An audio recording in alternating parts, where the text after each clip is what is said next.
Hey there, YouTube. I am E30 Birdie, and I am a first-year grower. So this is my greenhouse.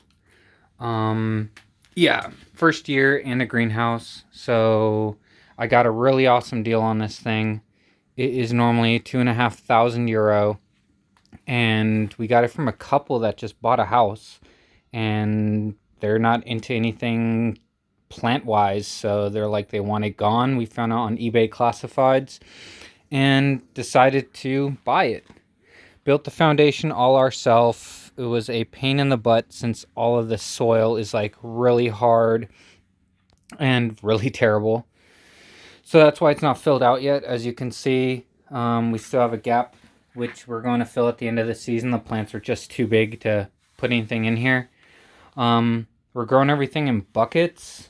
The pots suck, so the buckets were a lot better. Next year, I'm looking at going for like a Khang Starr sort of setup with the self-watering pots. I just need to see if I can get some buckets for that because we don't have a Lowe's or any of that over here in Germany.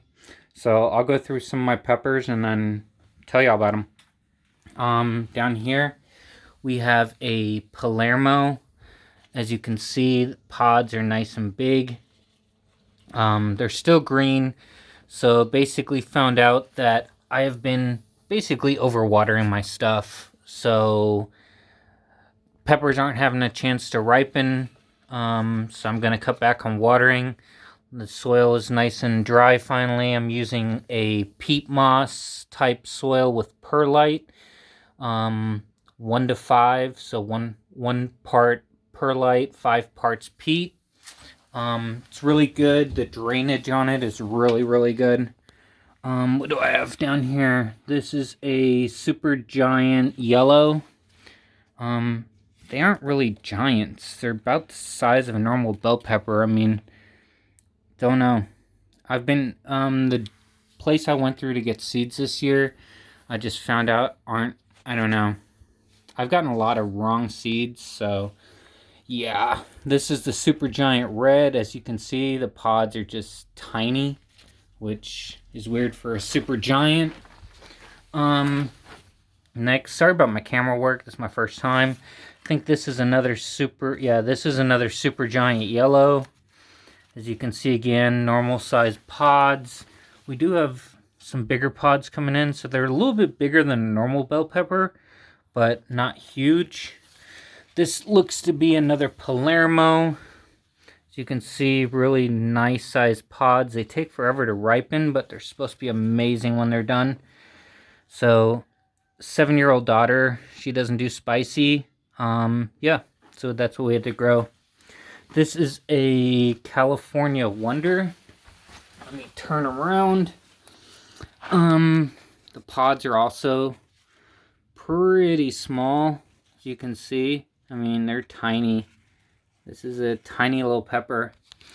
Here is starting off with the hotter stuff. And this is a Big Jim that really didn't want to grow. Start off super late. It's not as big as my other one. My other one's probably twice or 3 times the size. Back here we have this is another non-hot pepper. It's a Quadri d'Asti, an Italian pepper. Starting to get some pods. They look menacing, but they're not spicy, so we'll see. This is I think this is my brown habanero. Yeah, it's my brown habanero. Doesn't have many pods on it. Don't know. It's also one of those late bloomers, so we'll see. Next to that is jalapeno earlies. I don't know. I've had some trouble with these because back in the back over here, you can see up there's a bunch of round like peppers. Those are supposed to be early jalapenos, but they look to be like cherry bombs. Some more jalapenos. Everything down here is jalapenos. We're starting to get their little ribs on them. Starting to look beautiful. Yeah. See if they change color. going to the top. This is a orange habanero. And these plants are just loaded with pods. Same thing for this one. It's another orange habanero. Super, super, super loaded. And the branch back here is just, oh my god. Yeah, I'm going to be doing a lot of sauce making, I guess, this year. I'm going to try some of the Chillichump sauces. Well, his way of fermenting and stuff like that. This was sold to me as a shabu shabu. So, never seen this pepper before or dealt with it. So, I just thought it was interesting. So, yeah. This bad boy, if I get past it, is my other big gem. It's hard to see, but it's loaded with pods. I mean, they're not as big as they're supposed to be. They're supposed to be up to 25 to 30 centimeters. Got some ants. Had a bunch of problems with aphids this year, which really, really sucked, but got a grip on those. I mean, you can see the leaves are super green, so it's whatever.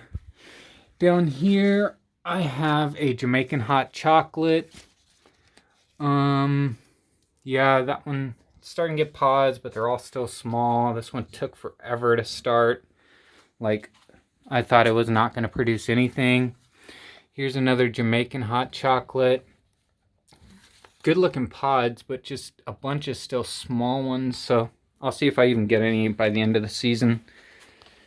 Down here, these are just some snack peppers. My girlfriend basically bought these at a store and then took seed. So you got some normal like bell pepper forms and tiny. And then you got some pointy ones. Finally starting to get some with some colors. Here's another one of those. So we'll see when those ripen up. And then these last two, these are some of my babies. They're supposed to be habanero big suns. I mean, the pods are big, but they're just, I don't know. All of the big suns I've seen were dark green and not so wrinkled and more of a like smooth skin. These are, I don't know, they seem to be like kind of mixed with a ghost, or I have no clue at the moment. I'm waiting for them to change color to see what happens to them, because no clue. I've been asking around, but nobody really has a clue. There's a lot of people saying it's this or it's that. I'm starting to get some here. As you can see that they're starting to get a purple tint to them. So yeah, I mean, they're loaded. They're super, super loaded with pods. But just like this one. But we'll see. Alright, that's my update. I'll see if I can do another update here soon. Thanks for watching. And thanks for the pepper lover community for helping me out with any questions and being so supportive. You guys are awesome. Especially Khang Starr, you got Chillichump, you got Peter Stanley, just some of the awesome growers. Chris Chambers, go check out all of their channels because they just provide super awesome content. And a lot of stuff I want to try out next year, a lot of different types and phenos I want to try out next year. So we'll see what happens. Check you later.